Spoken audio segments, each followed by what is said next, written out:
let's look at what's happening in the Parliament today. It sounds like a deal has now been done with the crossbench. Is it really good for the democratic process? Is it best practice to guillotine debate and rush through some 30-plus bills on the last day of Parliament for the year? What's the rush? Has the PM got an election to call? Well, you're right, Ash. Literally, as we're speaking, the Senate is debating a motion to facilitate the passage of around 20 different bills. The vote is happening as I'm speaking to you, but we're confident that we will be able to get that up with the support of the crossbench. And that includes really important things for the country to assist people with cost of living issues, the build to rent bill, which is all about building more apartments to deal with some of the housing challenges the country is facing. Our Future Made in Australia legislation, which is all about creating more jobs in the manufacturing sector into the future. We've got some important safety legislation in there to keep Australians safe. So these are all important issues that we think really need to be dealt with on the final day of Parliament for the year. I know there have been some people who've been critical about these all being lumped together on the last day. In some cases, these are bills that were introduced into the Parliament last year, not this year.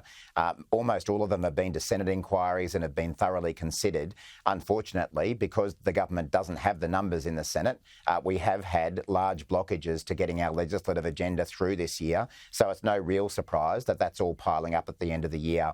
In some ways, this is no different to what we see on the last day of every sitting year. There's always the drama. There's always confusion about what bills are going to be passed. But it looks like we're on track to finish the year very strongly with the passage of 20 bills today, in addition to, I think it's around 14 that we've passed over the last fortnight.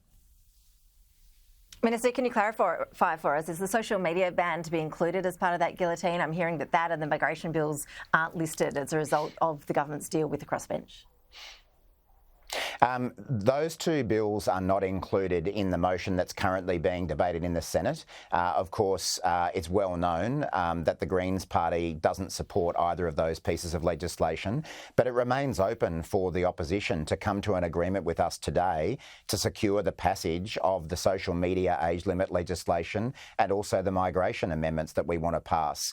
The only thing stopping those pieces of legislation being passed right now is that we haven't secured the agreement of the opposition to do so. But, you know, it's only about midday. The day is still young. We can be here all night if we need to be. And I would certainly hope that before we rise tonight, we might see the passage of that legislation if the opposition can back us in on it as well.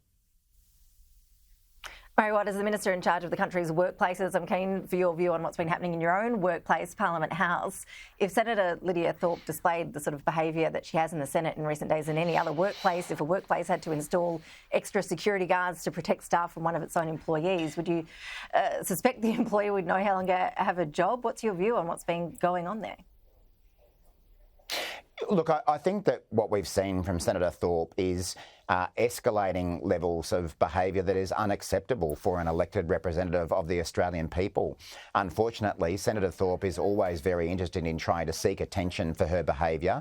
She's done it again today. She's done it several times over the last couple of weeks, rather than actually trying to get things done for the people that she represents.